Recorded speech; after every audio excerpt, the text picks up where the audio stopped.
So, like, you don't have to be, like, completely in-depth, but give an overall synopsis. May I ask the first question? Oh, sure. Can you please tell us what your name is, Okay. ma'am? My name is Diane Neb, and I'm Museum Director here at the Hamilton County Historical Society.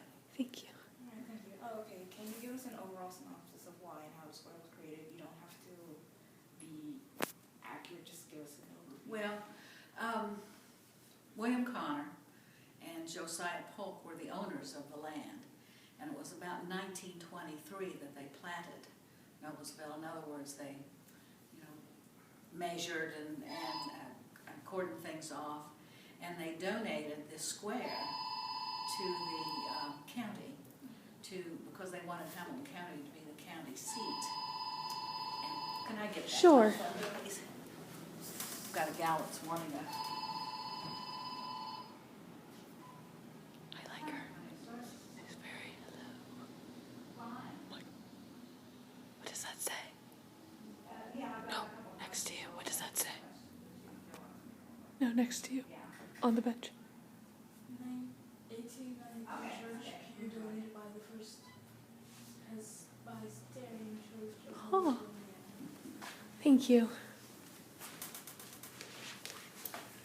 Okay, now, as I understand it, of course, William Connor was involved in the politics of the day, and he was wanting Noblesville to be a county seat, I guess probably because he owned the ground and everything. But the land was donated for the courthouse, this square.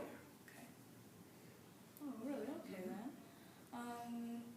What are your opinions about the historical aspect of it all? Because it seems like the square is stuck in time. It's not really. Well, the square is stuck in time as to the late 1800s. And people who visit here love it. They love the aspect of the old buildings, of the courthouse, of this building, and how it's been maintained to look like it did kind of when it was founded. And of course, in the late 1800s, natural gas was discovered. Up until then, a lot of your buildings were like wood framed, but with natural gas, then they could dry bricks. So if you look around, your businesses are, a lot of them are brick buildings and things. So, they want to keep the old part of the downtown and the architecture, and not just the county, but there is an organization called the Noblesville Preservation Alliance, who's very much in preserving the integrity of the buildings as they were originally built, while updating the inside to make them more modern. Modern, like our generation and all that. Yeah. Do you have any questions? Didn't we have Oh yeah. Like, what are your opinions about the development of Noblesville compared to now? Do you think it will develop in the You mean future? the downtown? Like the looks of it, like. I don't think that they will change it to be, more modern as far as the architecture goes. Noblesville has a facade grant. That's not to say that they have to do anything really, really special, but a lot of them, people who apply for the facade grant, do the what do I want to say, the restoration to the 1880s, 1890s, early 1900s, kind of what it looked like back then. And it's a draw. It's a draw for consumers. It's a draw for people who visit. They like to see that type of thing.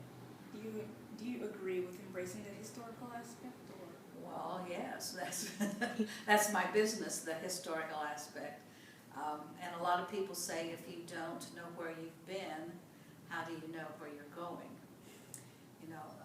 You have to embrace the past. And while, yeah, there's been changes to it. There's different businesses. Buildings don't look exactly like they did when they were built. They've been updated. They've been made safer. interiors have been changed to reflect, more or less the times, but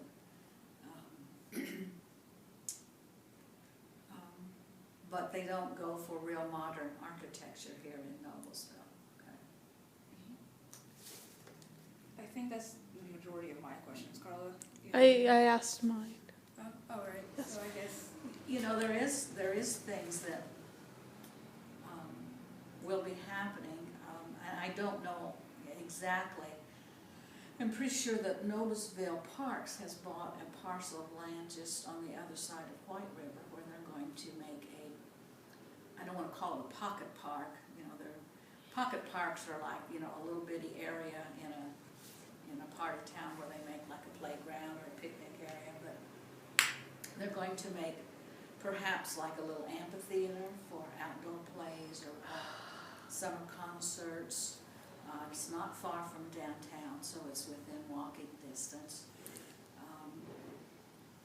And I think that's really great that they're going to do that. It's an area right now that's just kind of overgrown with weeds and trees, and it's big enough for a nice park to have like a small amphitheater, maybe a small playground, some restrooms and picnic areas and stuff like that. My theater-loving side is loving this idea.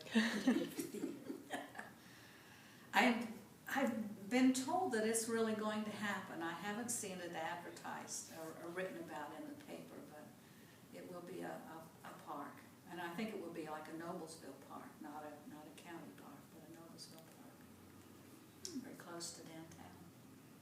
Thank you again. Thank you so much, ma'am. I hope we weren't disturbing you. Oh, no.